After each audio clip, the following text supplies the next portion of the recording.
Ayan. Naghahanda po tayo ng ating pagtataniman ng okrang pula. Ito po yung ating mga okrang pula. At kamatis na itim. Okrang pula po yan. Ayan. Yan po yung ating tatanim. Pinaparami po natin yan. Okrang pula. Ayan. Ito mga kamatis po ito na di pa nagtutubuan yung iba. Kamatis po na itim. So gusto ko magparami yan. Kasi kakaiba. Siling labuyo. Ayan. So kaya naghahanda po tayo ng kanilang paglilipatan. Ito po yung kamatis na itim. Ayan. Meron na po tayong dalawa dyan nakatanim. Ito po yung mga okrang pula. At ito naman yung ating okrang green. Ayan po, namumunga na po yung ating okrang green. Ang lusog po. So yan, inihanda po natin yung ating mga recyclable, mga galing po sa basura. Kinuha ko po. At lalagyan natin ng lupa. Patatabain natin yung mga tira-tirang gulay, mga balat ng saging, ating pong ihalo. Para habang tumatagal, madidecompose siya, magiging pataba ng lupa. Plus, ang kandidilig natin, yung ating ginagawang fermented fruit juice at fermented fish juice.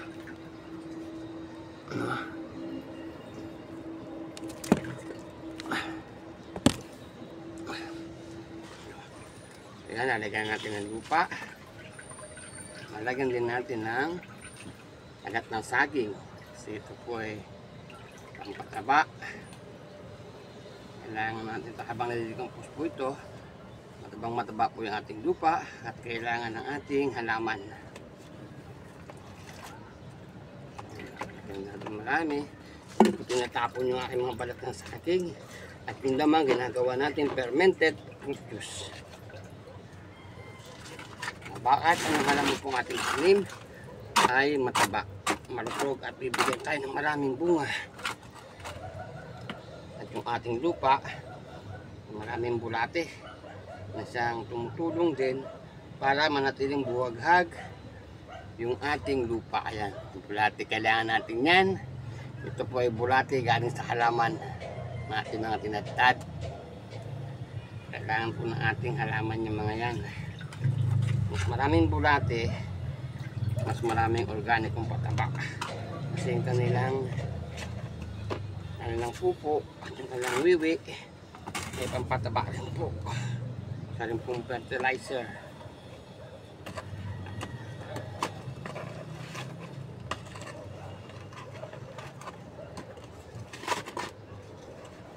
Hindi na po tayo bumibili ng paso. Namumulot na lang po tayo ng mga tinatapon nila. Maganda pa pong tingnan. Ito po ay hugasan ng map. So, tinapon, kinuha po. Napakaganda pong taniman to.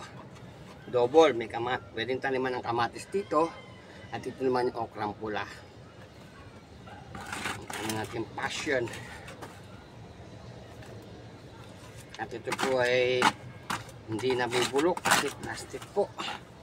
At hindi rin po nababasag. Ang ating lupa napakataba, ang daming bulate. Kung kailangan ng ating halaman. At may pagkain na sila ron, yung gulay na ating nilagay doon na magiging silbing pagkain nila. At lalong dadami yung ating bulate.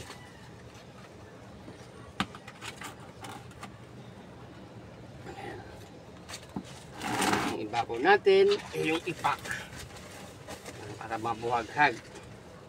Ito ipak po ito, nabili po natin sa Baclaran. Wala po, buti pa sa probinsya, pinupulot lang ang ipak.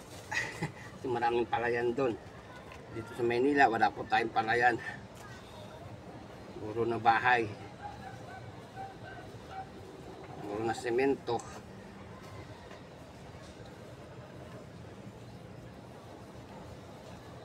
Ito po yung ating hinahanda para paglaki ng ating kamatis ay pwede nating ilipat.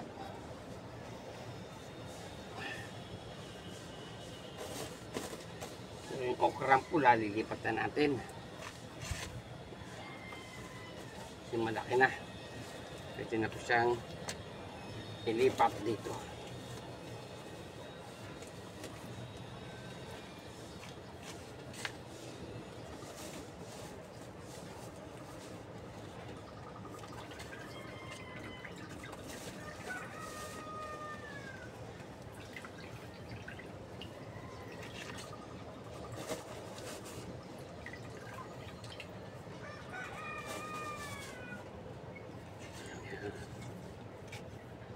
po natin.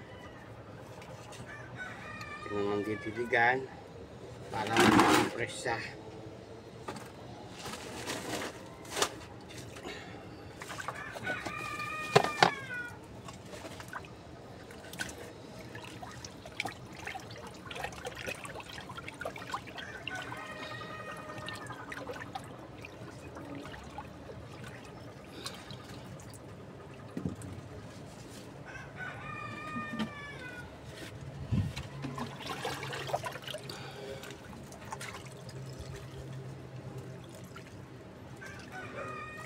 After 1 week, tataniman na natin to ng lilipat na natin yung okra.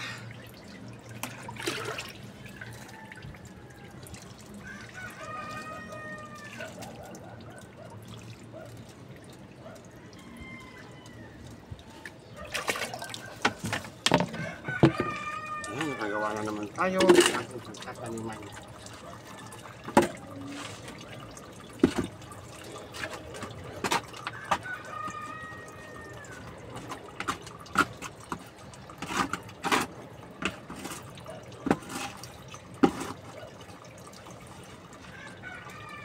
Walang tayo ng lupa, dadagdagan natin to. Ihanda na rin natin.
Kumuha po tayo ng lupa para ihalo dito sa ating gagawin tataniman. Ito, nagbabad po ako ng maraming balat ng saging, pampataba rin sa lupa. Mga gulay natin po tinatagtad at tinahalo dito para maging mataba ang ating lupa. Malaman natin may makakain. Kasi dilagyan pa natin ng fermented fruit juice ay napakataba po at napakalusog ng ating lupa. Ihalo lang natin gano'n. Yung halaman habang lumalaki, ang pagkain, ganun din natin mga bulate na nandito na sa lupa.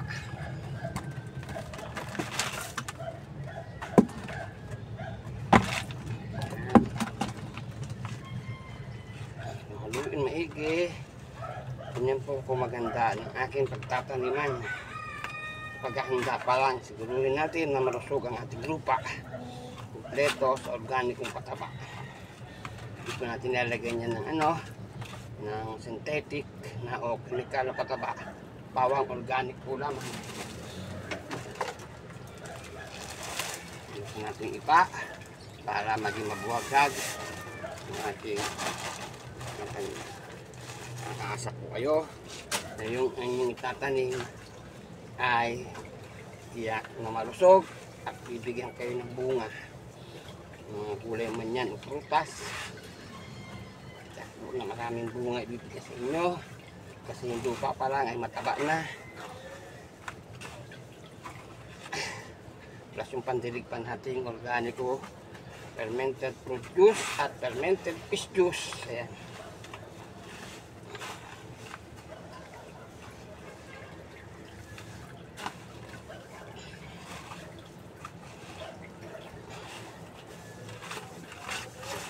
Po. Handa na po natin. Antay po tayo ng 1 week at ililipat na natin yung ating mga okrang pula. Patuloy po ay sumubaybay at makikita po ninyo yak na maraming bunga ng ating mga tanim.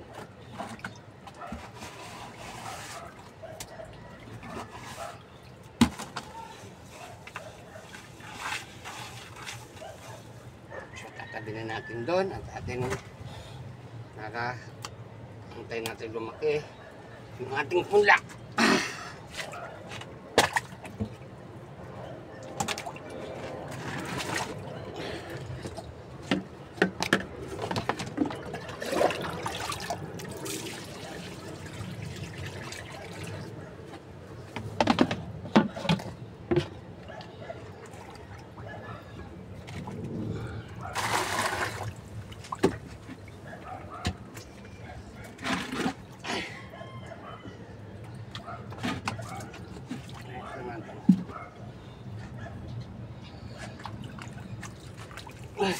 Kasi naman tayo ng isang gawain.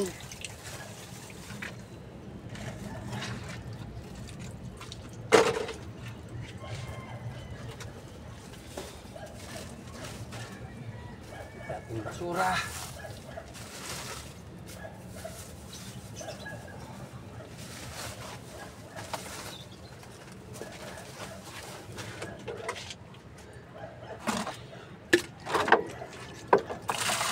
Kasi rooftop kaya naging baha kasi po waterproof po ito, kaya kailangan natin dimasin.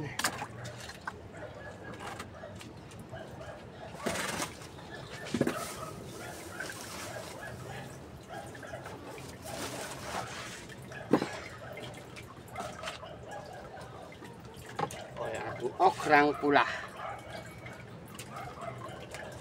natin po ating paparamihin ang okrang pula.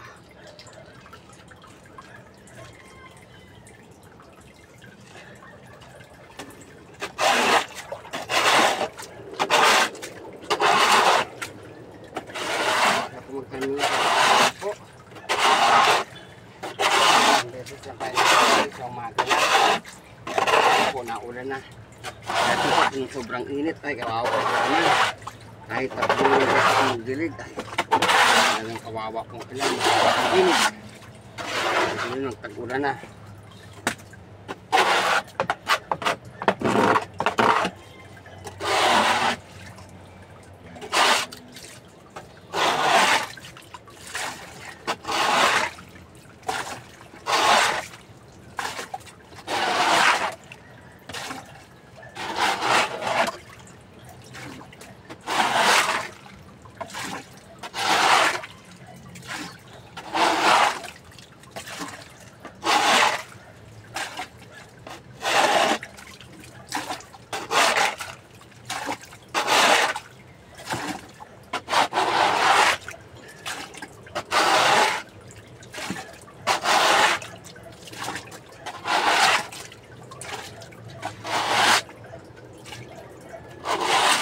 Maya, pero nasa pag-uminit. Ano naman? talaga po ito ng halaman sa rooftop. Kasama ito po itong ating rooftop. Ito ay 4th floor rooftop. May halaman na tayo doon sa 3rd floor. Ito tayong ubasan doon. Meron tayong flower farm at hito farm. Ano sa inyo? Ating hito farm.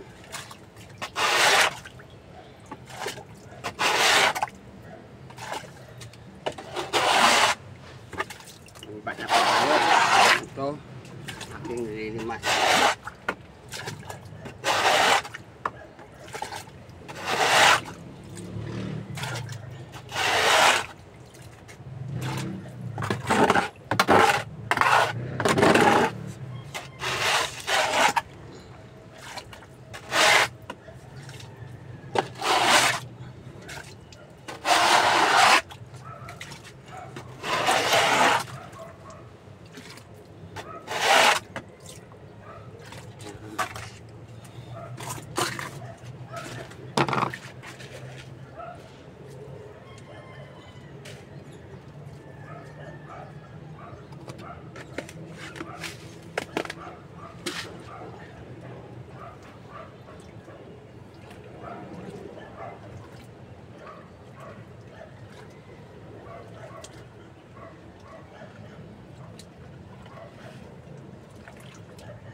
Meron po tayong pinapatoy yung sitaw na pula, ampalaya at kalabasa. Bibilad po natin to at itatanim din natin. Ito, hinog na to. Ito po ang ating mga halaman sa 4th floor. Ito yung kamuting kahoy. Meron tayong patola. Ayan, patuloy na mumunga. Araw-araw may gulay akong patola. At ang ating kalabasa, binigyan na tayo ng bunga. Ayan. Dire-diretso na po yan. Meron tayong mga pechay dyan. Ating sunflower, mga tuyo na. Ayan. Meron din tayo pinapahinog. At pinapatuyong upo. Ayan. Kakalat natin yan. Pupuloy natin ng gulay. At bulaklak. Ayan, at patola. Ayan. Pinapahinog po natin yan. Ayan, sa ating sunflower. Yan po yung mga giant. Ang lalaki. Bawa. Wala pa sa aking ulo. Well fit na po ang taas niya, no? Taas. Ang ating ubas nandito. Papakita ko lang po sa inyo. Yan. Kahit po ito ay rooftop, manipis na po ang lupa, pero napakataba po natin lupa. Kasi mga tuyong dahon at mga gulay ang ating tinatambak. Pag natunaw po yan, napataba po sa lupa. Yan po yung ating ubas na nahihinog na. Ayan.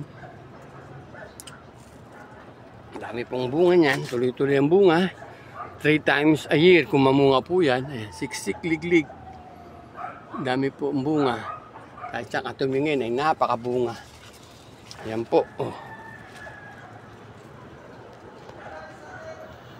Daming bunga ng ating ubas kahit saan ka tumingin. Ayun pa.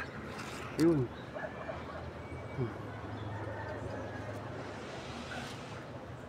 Dito pa. Hanggang dito po yan. Paikot. Yan. Siksik po. Tunay naman mabisa yung ating fermented fruit juice at fermented fish juice na ating ginagamit na pandilig at pang-spray sa ating halaman. Titik sa bunga ang ating ubas kahit siyang katumingin, mabunga. Ayan. Tago. Ayan. Daming bunga. Kahit saan, mabunga. Palaya natin, katatanim lang, may bunga na. Ayan. Pwede na pong ihalo sa itlog. Meron pa yan doon. Ayun. Bukasan natin ito kukunin. Lalaki pa po yan. Ito, meron pa rin. Bunga. Ito po yung ating Ternate Blue. Ating ginagawan tsaa. Yung Ternate Blue. Ating kalabasa. Meron pa tayong kalabasa dito na mamumunga na rin. Tuloy-tuloy po. Dahil po nating gulay. Wala po tayong sinayang na bakanting lote o bakanting lupa. Lahat po ay tataniman natin, sisiksikin, ayan, patola. Oh, may patola na ito, pwede na i-harvest. Ayan, no, ngayon ko na nakita. Oh, pwede na po itong gulayin. Bukas, gulayin ko na kasi may gulay na aming yung patola. Yung ating sunflower farm, ayun. Aming bulaklak, lalaki. Tuwan-tuwa yung mga bubuyog. Ito ang ating patola pa rin, no? Tuloy-tuloy po ang bunga ng ating patola. Ayan, napaka-sipag mamunga kasi po napakataba ng kanilang lupa. At yung ating pandilig, napaka-effective. Ang ating fermented fish juice at fermented fruit juice. At tuloy-tuloy po ang bunga. Yung ating mga tanim naman na bulaklak ay patuloy na namumulaklak. Ayan, mga sunflower dito sa ating sunflower park. Ayun pa. Ang daming patola, oh, dami nating gulay. Pwede na harvestin ni mamaya. Harvestin natin kasi titigas po yan. Ating okrang pula, ayan po. Dami, pinaparami ko po yan. Okrang pula. Meron tayong mga sili rito. Sunflower. Ito po ang ating sunflower farm dito sa 3rd floor. Yun po ang 2nd floor. Yun po ang 4th floor. So ito po sa 3rd floor yung ating sunflower farm. Meron din po tayong saging dyan. At higit sa lahat, meron po tayo rito hito farm dito sa ating 3rd floor. Ayan. Mga giant catfish po yan. Yan po oh. Nakikita ninyo kasi marami po yan. 200 plus po yan. Ating mga hito dyan. Kapakain lang po natin kanina. Isang buwan na po mahigit yan. 1 month and 1 week na po sila. Pero ang lalaki na. Nabili ko po yan 1 inches lang. Ngayon po nasa 7 inches na. Yung iba nasa 10 inches na po. Napakabilis po lumaki. Talagang giant po. Natakpang ko po kasi maraming pusang gala. At meron din po tayo ditong ubas sa 3rd floor. Ayan. Kita ko lang po yan, daming bunga.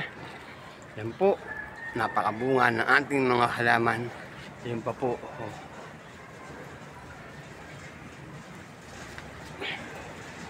Ayun pa, may saging pa tayo rito. Kaya parang unang sawa saging, ginagawa kong fermented fruit juice.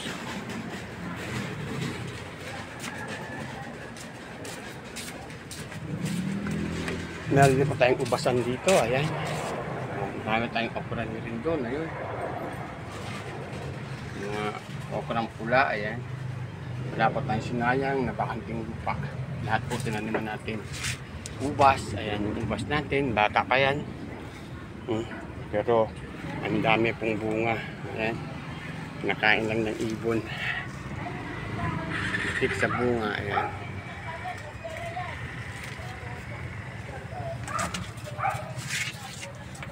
Yan po ang ating mga grapes farm dito sa 3rd floor. Ang ating sunflower farm. Ayan. Ako lang po sa inyo. Ang daming bulaklak. Ang lalaki.